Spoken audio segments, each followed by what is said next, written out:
Nelson, welcome. Welcome to Flocking Together. And happy Pride, by the way. Yes.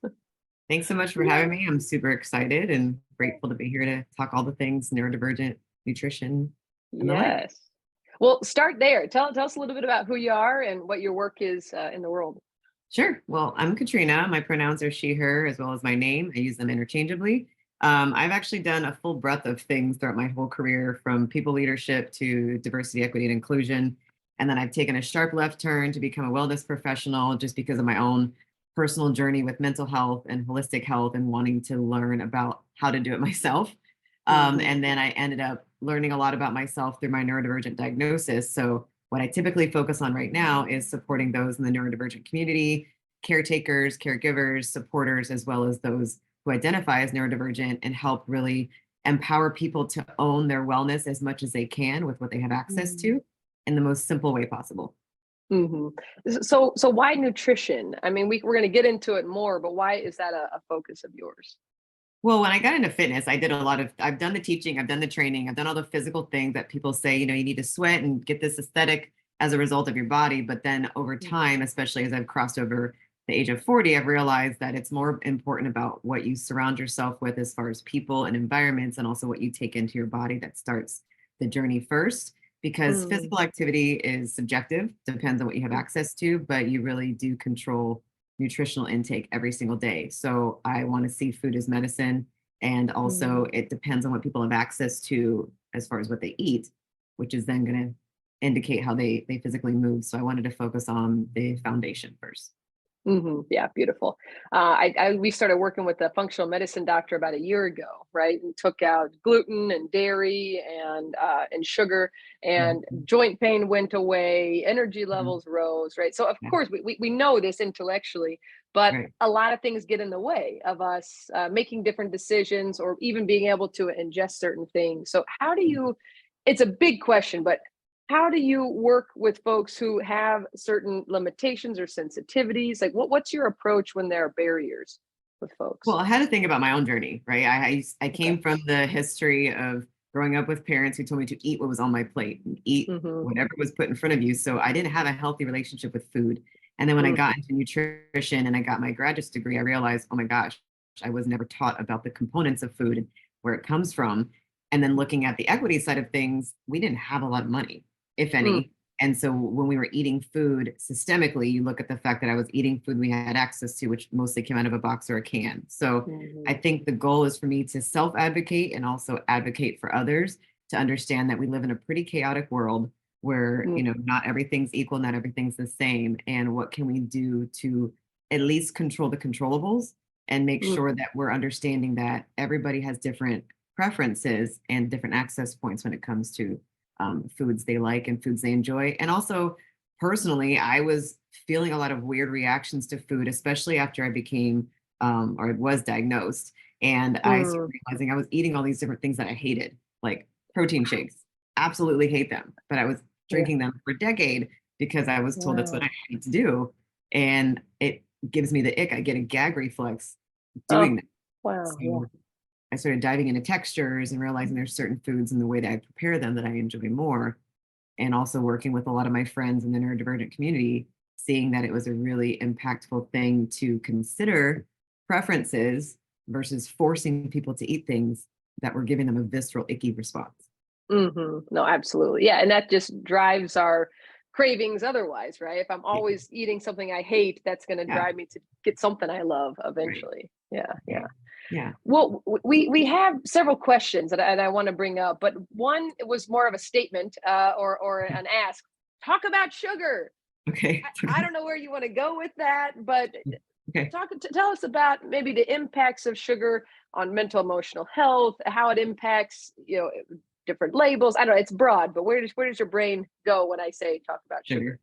All over the place. I was a big research nut in college. So I ended up looking at a lot of different research from different ends of the spectrum of what was good and what was bad. The number one thing I tell people, sugar and elsewhere, is that the food standards in our country and America are terrible.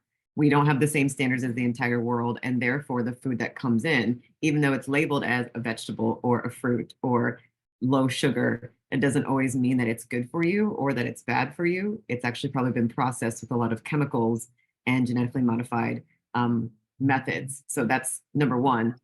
Number two, sugar does have an adverse effect on the way that children and adults behave, and it serves zero nutritional effect as far as positively helping us grow.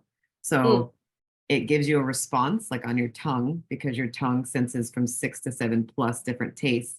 And when you taste sugar, of course, it gives you that instant dopamine release, which is why many neurodivergent adults and children tend to gravitate towards sugar because it feels good immediately. But on the back end, it's also causing a lot of cognitive decline, a lot of neurological dysfunction, and can create hypersensitive hyperactivity, which is not always a good thing. So, especially even as a mother and having a little 7-year-old who's very similar to me, we really monitor sugar just because I know it's made from chemicals. It's not the best for her.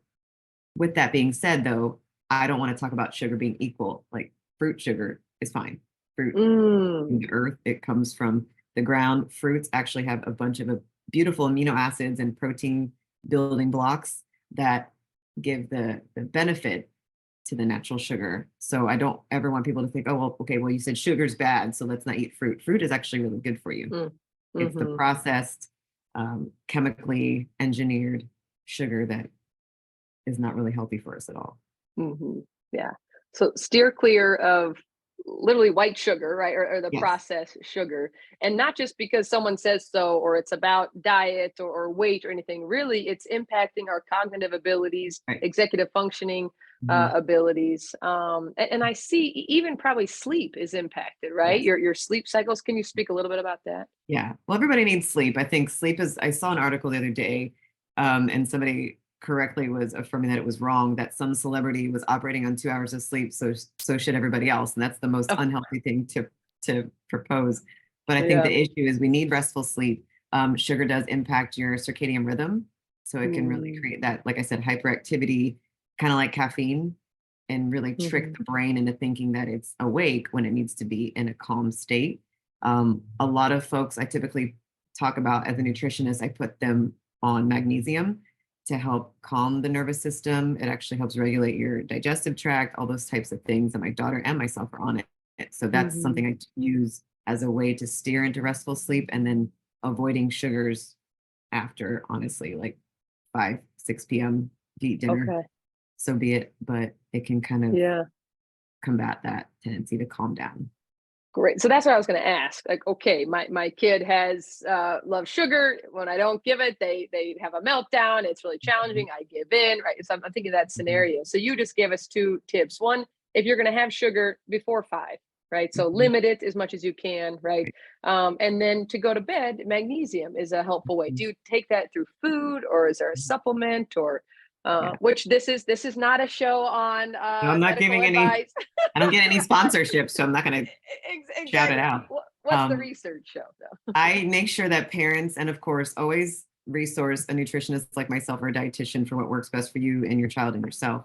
But my daughter and I both take magnesium in the form of it's like a gummy, but a chewy. But the one I take is food derived.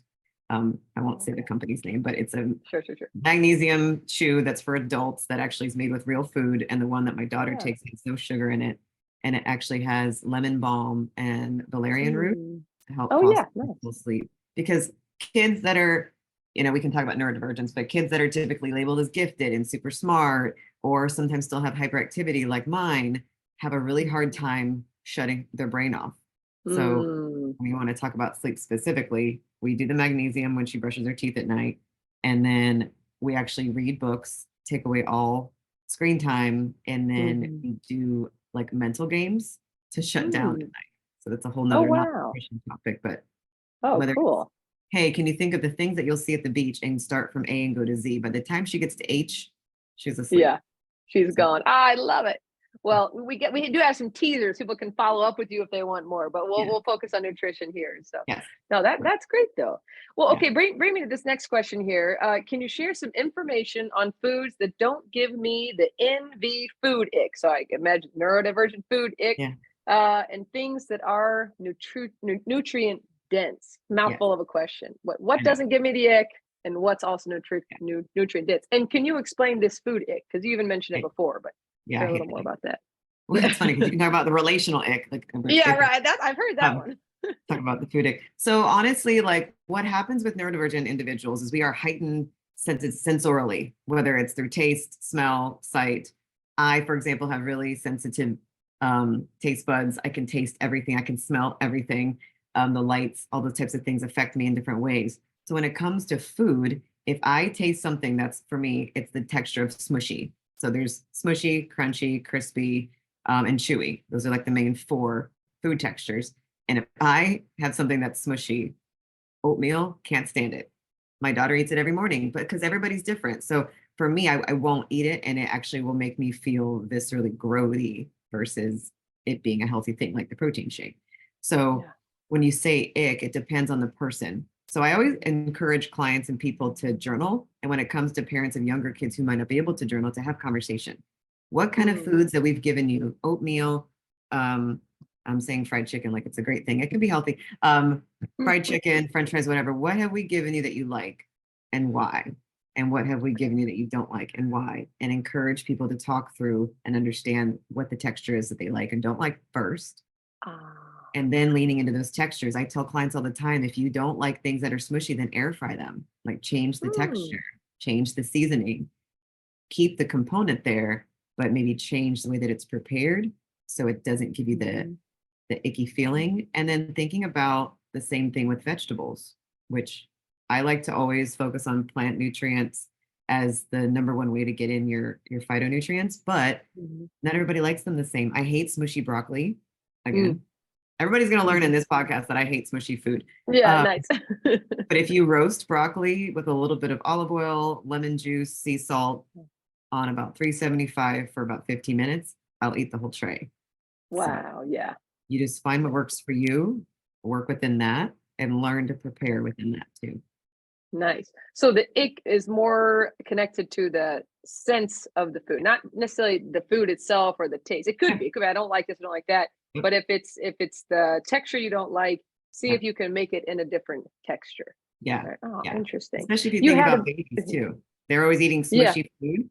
And kids actually need to be introduced to a food texture or taste at least a dozen times for it to stick. Oh, okay. And many parents don't understand that. I gave them broccoli like 3 times and they hate it. I'm like, how did you make it?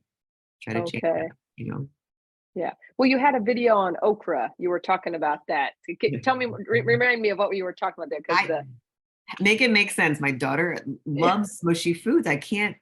When I ate okra when I was pregnant, for example, it had to be fried okra from a fast food establishment. There's no judgment there. It was just my thing.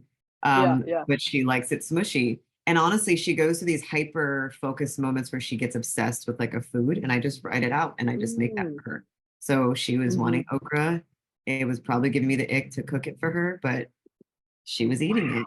And I had to roast it just right, though. It had to be crunchy on the outside. It couldn't be smushy. Or like in a stew. There's no way she would have eaten it. Okay. Too slimy. Wouldn't have liked that. Yeah. What you just said about she gets on a kick. I was talking to a colleague last night who said her daughter will like a certain amount of foods for 3-4 weeks or months and then hate them and go to the other certain amount of foods. And then but after she's done with these, she'll go back to these. So she has her rotation. So maybe can we free people up to having to always change? Like what does it mean with like pattern and if I really like something, how do I lean into that? And then how do I help people explore other foods that might be good for them? It's definitely something I experienced with mine. The oatmeal thing, she's been eating this oatmeal. I make an oatmeal with honey, orgain protein. I'll throw the name out there because it's great and it has superfoods in it. It's super affordable. I do that every morning. I just started adding the protein as she got older because she started to be more active. That she's been eating since she was 2. I ask every morning, I give her options, right? So give kids options. Would you like this or that or this? And usually they'll pick what they like, but be prepared, A, for the child to make the same choice. B, be open to exploring new choices, because even as an adult that's neurodivergent, I like routine. It is easy to do the same thing every day, but I can't expect that of her. But also ask children if they would like to opt in. Like, hey, I know that we've been eating this and you're really into this. Like, what do you think about trying this? And thinking about cultural awareness, which I teach as well. that kid, like I love living here in Philly now because my kid loves to try food from different countries, different cultures, but only a little bit at a time. So Okay. I don't try to force her to go to a restaurant and eat an entire plate of what did we see the other day? Indonesian food, because she's never had it before. But maybe trying to find something that's similar within that same food category, she might be open to a little bit at a time. So try to start with one little piece of the puzzle, not an entire meal that's going to throw their routine, especially neurodivergent kids, completely off kilter. Yeah, no, that's great. I want to make sure I know that the question before was around what are things that are nutrient dense, and you don't know this person's ick. So I think that the Right. big thread is if you, whatever the texture is, maybe change that texture. But what foods would you just recommend generally that are nutrient dense would be helpful for brain power, cognition, sleep, energy levels, etc.? I definitely consider the recommendations that I make for patients and clients to be nutrient dense coming from plant-based foods. So anything that's plant-based. So when I'm saying plant-based, I'm not saying vegan. I'm not saying vegetarian. I'm saying plant-based. Plant-based can mean beans, legumes, whole grains. It can mean fruits and vegetables.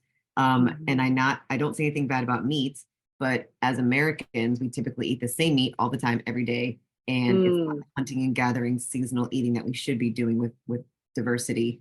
There's a great book I love called Fiber Fueled that I tell people to read about, because having diversity in your gut and diversity in your plants is the way to keep your body guessing and healthy. So anything that comes from a plant source, could be really, really high in nutrients. Finding the vegetables that work for you, whether it's canned, frozen, being accessible, or fresh from a farmer's market. I try to tell people to switch it up a little bit if you can, but think about the textures that you like at the same time. So I did a post on beige foods, which take me there.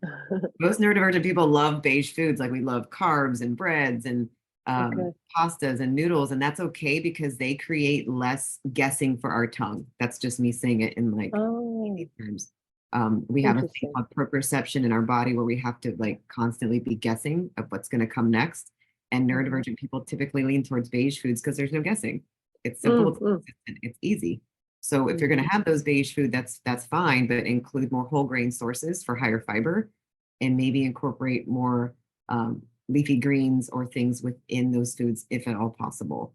I'm trying to think of an example. Like my daughter is obsessed with noodles, any noodle, but I try to make sure, of course, I get her opt-in. And the thing is too, sorry, not to like go over the place. I feel like people hide vegetables from kids, and that's actually not something I recommend for kids. I ask her, hey, I have these types of vegetables. Which do you think we can kind of add in here so she can keep the beige food? She gets to opt in and choose, and we try to find a fun plant to add into our meal.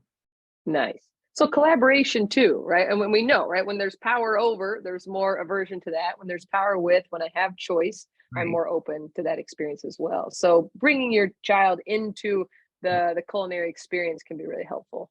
Absolutely. I don't believe in hiding stuff. That's the number one way I say that people should include their kids in the process is to have them cook with them.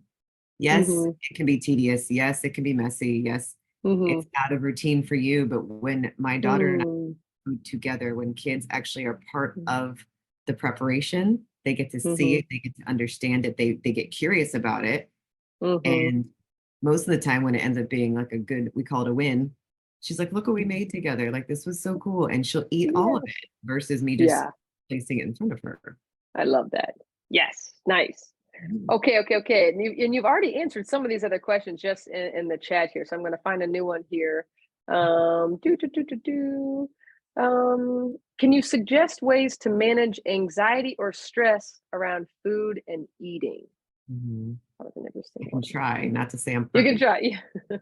I'm a comfort eater. Like those that know me best know that I like crunchy food. And if I'm stressing, I'm probably going to grab dill pickle potato chips or vegan chicken nuggets in my air fryer. It's just my thing.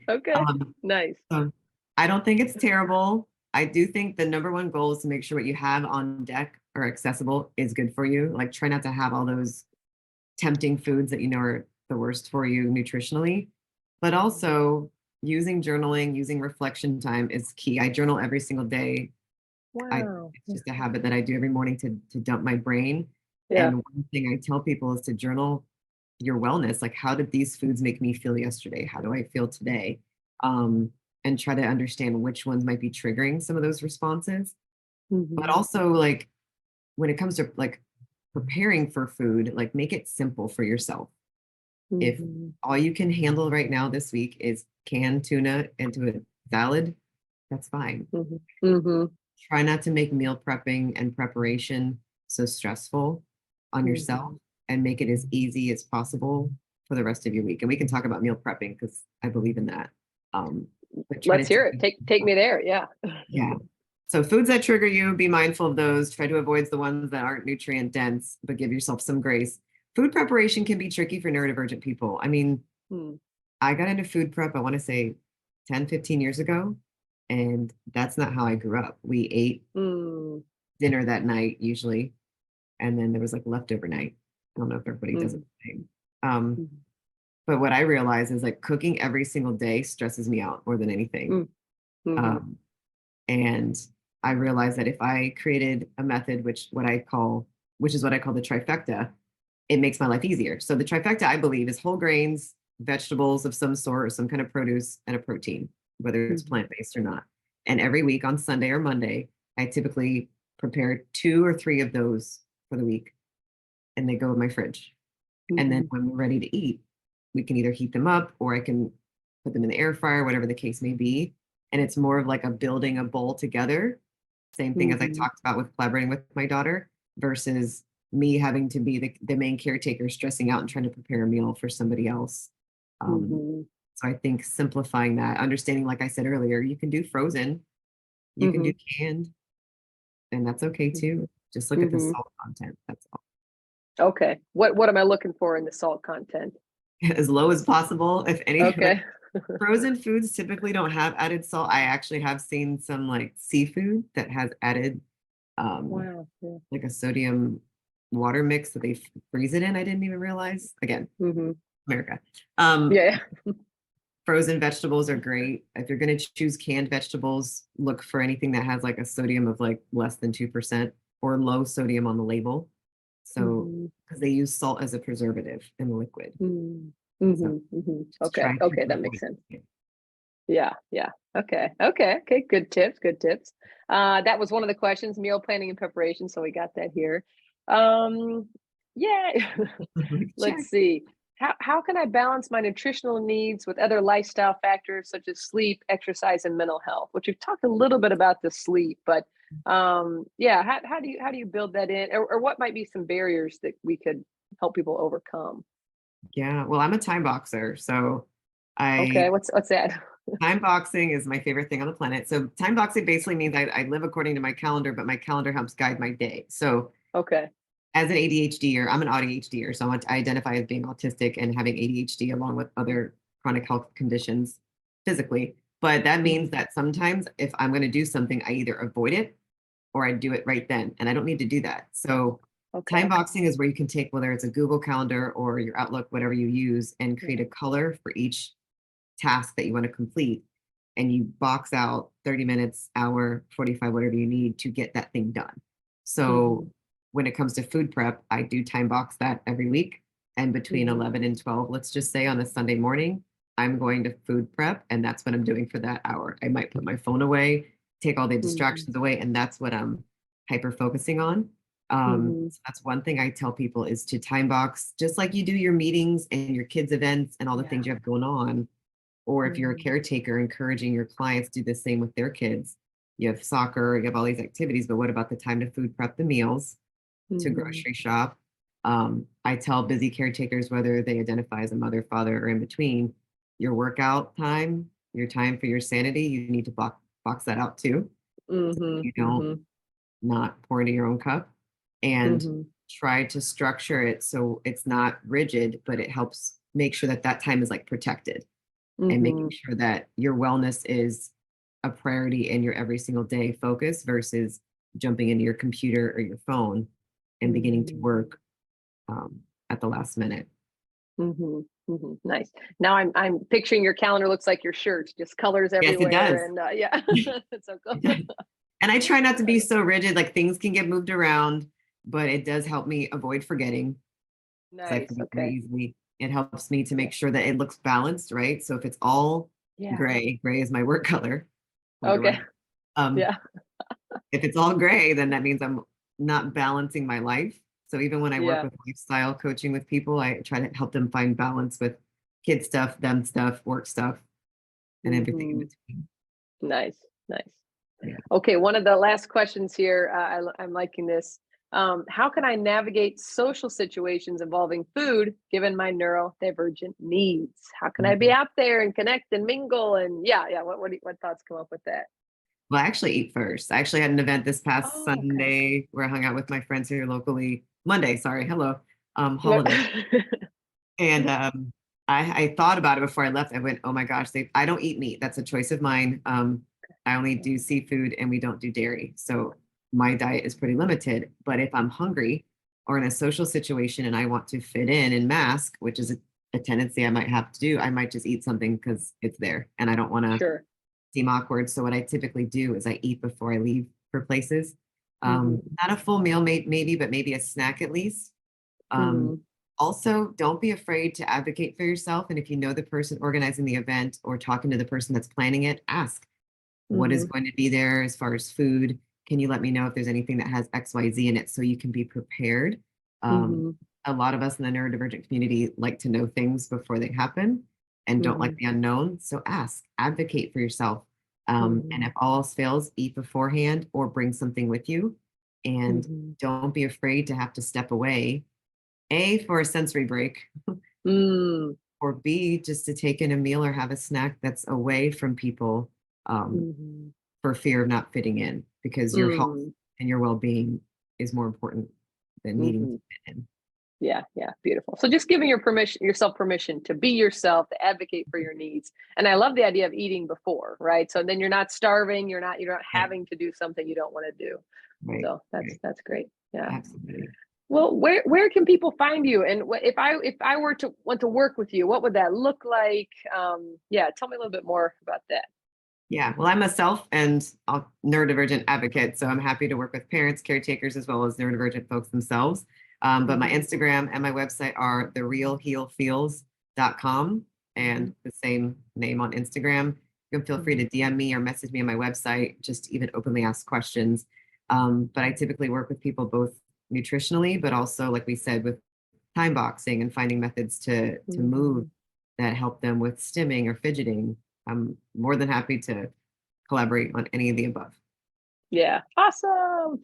Well, thanks, Katrina. Appreciate your info. I feel like it's kind of like jam packed and a lot. So, and I'm sure we'll probably get more questions. So we'll send people to you as they come. So thanks for your time today. I appreciate it. Thanks for having me. Yeah. See ya.